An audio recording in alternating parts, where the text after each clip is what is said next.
What's up, guys? It's NottheWinner here, and I just wanted to talk to you about the next game I plan to play and the next game I plan to make a lot of content on, Hogwarts Legacy. Now, I know a lot of people are very excited for this game, and I do think that it has been very overhyped by the masses. The devs have been pretty honest and open about, what's going to be available and what you can actually do.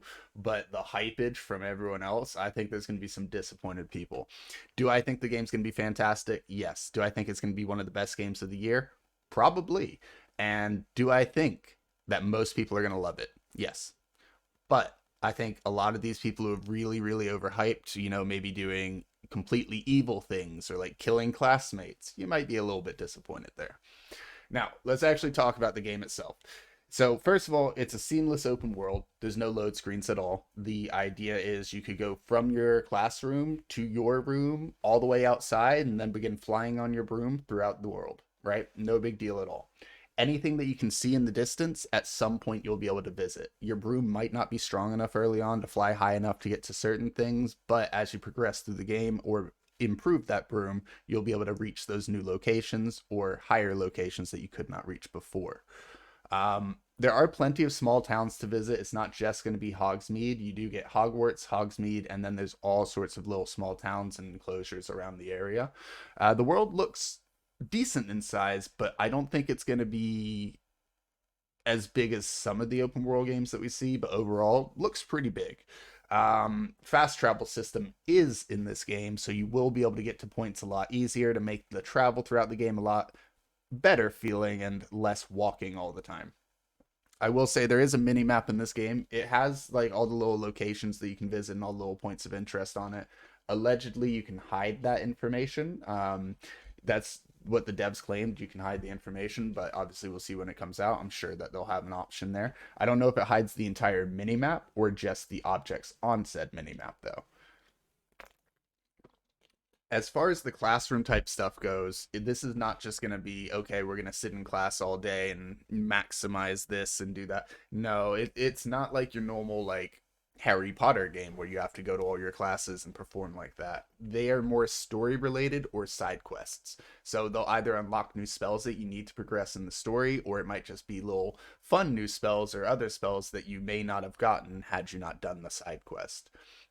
It does have a day and night cycle, but it's not like a Persona where you simulate going to class during the day and maybe doing a job at night or going into the TV and everything.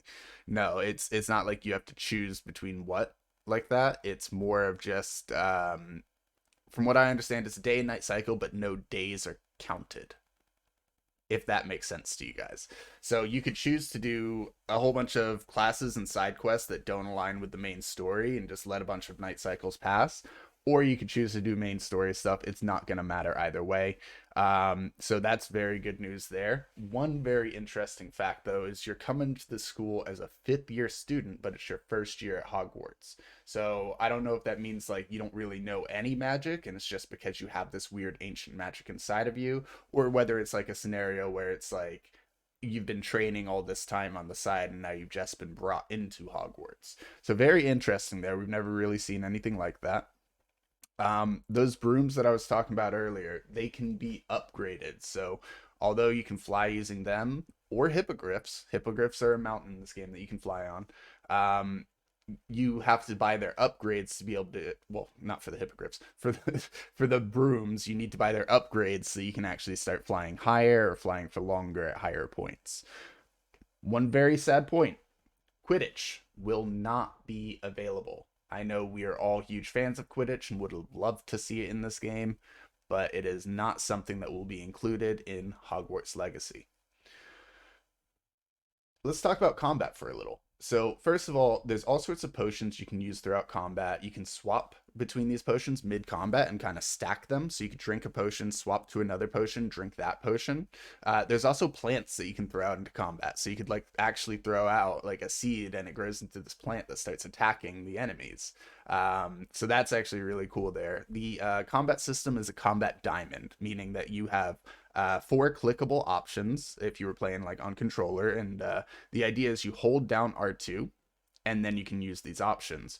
But also while holding down R2, you can swap between your combat diamonds. So you can have multiple spell sets set up for different scenarios where you can swap in between and jump between it as the combat evolves. The game also has a combo system. So as you are deflecting attacks and as you are like countering spells and attacking enemies, you build up this combo meter. Much like the Arkham kind of where you got to click Y to deflect a spell or counter an ability, whereas Arkham, it would just be grabbing someone's fist and punching them back, you know. So when you counter a spell, it stuns the caster temporarily. So you basically just counter someone and then you attack someone else and then counter another person, attack someone else, and just rinse and repeat, right? I think it's going to be a very fun system. And as you build up that combo meter, that's actually your ancient magic meter. So once that fills, you can use a whole bunch of ancient magic. So that sounds really cool to me. I really like the Arkham style of games. Those are really fun combat systems. So to see it in a, well, magic format is very interesting. They also included stealth in this game. It is not just going to be you walk up and enemies see you every single time. You can literally turn yourself half invisible, walk up behind someone, and then stun them with, I can't speak right now, Protificus Totalis or whatever it is. I don't even remember right now. But I'm very excited to be able to use those moves and try all of that out because, in my opinion, having stealth in Harry Potter sounds really cool and does bring it a little bit closer to that Arkham vibe where you are sneaking around trying to pull off some tricks first. Um, there is the Room of Requirement, which is kind of like, you know, your own personal thing to design. It lets you craft all sorts of things. There's like a potion station, there's a loom. I know there's like you know, like a thing for planting you know, different seeds or plants. But then you can also customize the room. So you could change the roof. You could, like, if you craft a chair, you can choose what size you want the chair to be and like change the color and do everything like that. So a lot of cool customizations when it comes to the Room of Requirement. And then the Room of Requirement actually leads out to an animal sanctuary. So any of the animals that you may have saved from poachers or anything, you take them back there, and then they'll actually give you resources or crafting materials from you feeding them and taking care of them. So it's a nice little Monster Rancher vibe there, or you know, just like one of those animal care type things. But also you can at some point get to the point where you can get auto feeders, so you're feeding them automatically and then you have to check on them less often. You can take care of them, still show them love, and then they're going to give you nice little bonuses like crafting materials.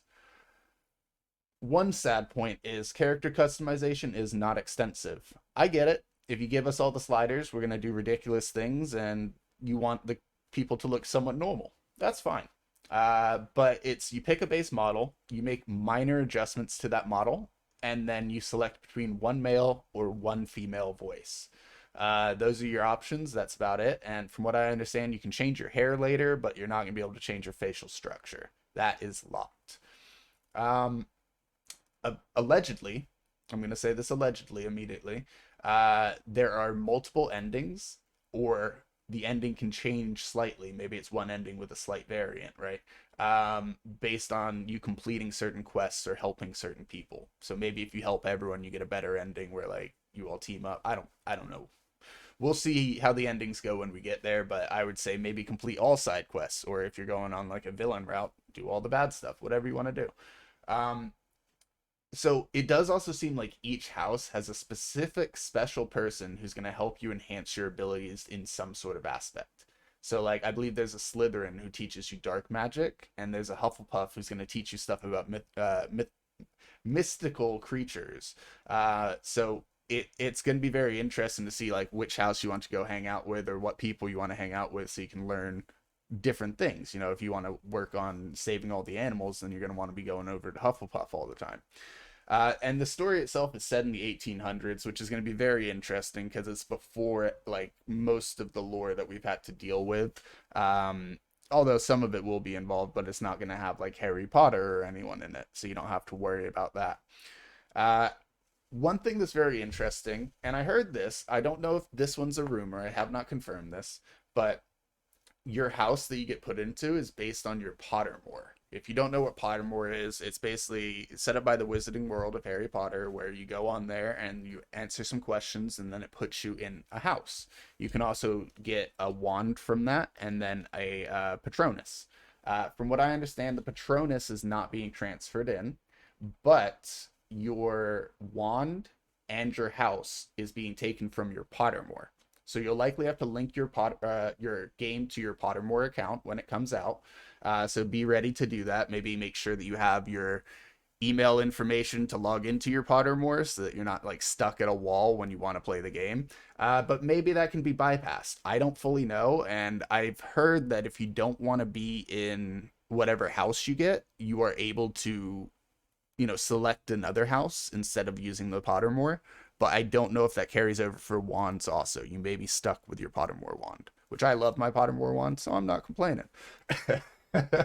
The game itself comes out February 10th for PlayStation 5, Xbox X, and also PC. It comes out a couple months later for PlayStation 4 and Xbox, but also even later than that, it should come out for the Switch. If you buy the deluxe edition, you do get to play from February 7th instead of February 10th. So it is 3 days of early access for buying deluxe. I did buy the deluxe because I'm very excited to play the game, and you know what, 10 extra bucks for a few extra cosmetics and also 3 days early access, which I'd pay 10 bucks for the early access. Worth it in my opinion. If you guys enjoyed this video and want some more Harry Potter or even Hogwarts Legacy content coming your way, please let me know in those comments down below. Subscribe to the channel, it really does help me out a ton, and I'll see you guys in Hogwarts Legacy.